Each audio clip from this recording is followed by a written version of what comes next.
Breaking news tonight. The skies over the Caribbean have erupted with tension.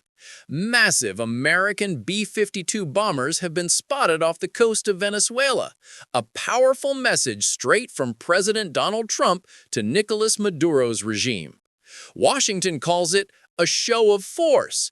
But behind the headlines, this move could reshape the balance of power across the entire Western Hemisphere. This isn't just another flyover. It's a statement, one that says the United States is done waiting. For months, tensions between Washington and Caracas have been escalating. Venezuela, once one of the richest nations in Latin America, has fallen into political and economic chaos under Nicolás Maduro's rule. The U.S. has long accused Maduro of turning the country into a narco-state, protected by military elites and foreign allies. And now, with American intelligence confirming increased cartel activity near Venezuelan waters, the Trump administration is striking back. According to White House officials, the recent deployment of B-52 bombers is part of a larger military presence in the Caribbean, aimed at stopping drug trafficking routes linked to Maduro's regime. At the same time, covert U.S. operations, reportedly involving CIA coordination, are said to be gathering intelligence inside Venezuela's borders. But this move isn't only about narcotics. It's about signaling to the world that the U.S. is ready to act when democracy is crushed. President Trump has been clear. Maduro has offered everything because he knows what happens when you challenge the United States. That quote alone sent shockwaves through diplomatic circles. Meanwhile, in Congress, Republican leaders and Latin American representatives are applauding the move, calling it a historic stand for freedom in the hemisphere. Representative Maria Salazar, who chairs the Western Hemisphere Affairs Committee, described it bluntly. This is the moment to free Latin America from dictators and drug lords once and for all. Around the world, eyes are on Venezuela.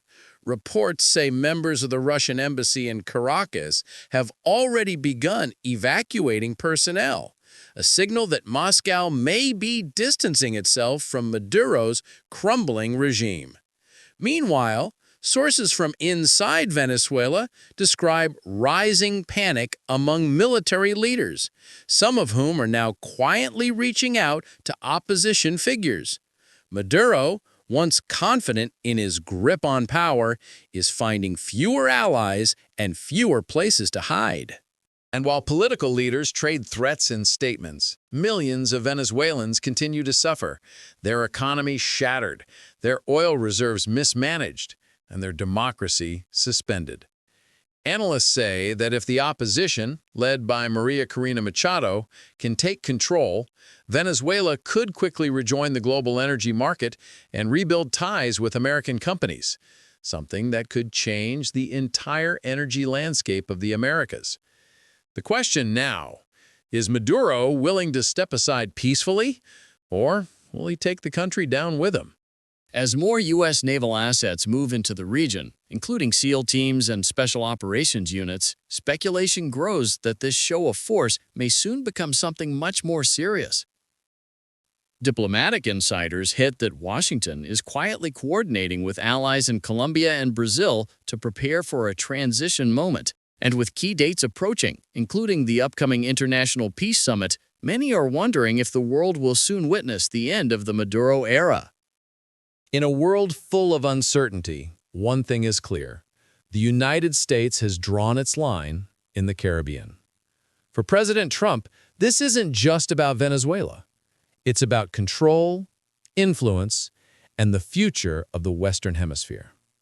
Whether you see this as liberation or escalation, history may look back at this week as the moment when the balance of power began to shift, once again, toward Washington. Stay tuned, because what happens next could change everything.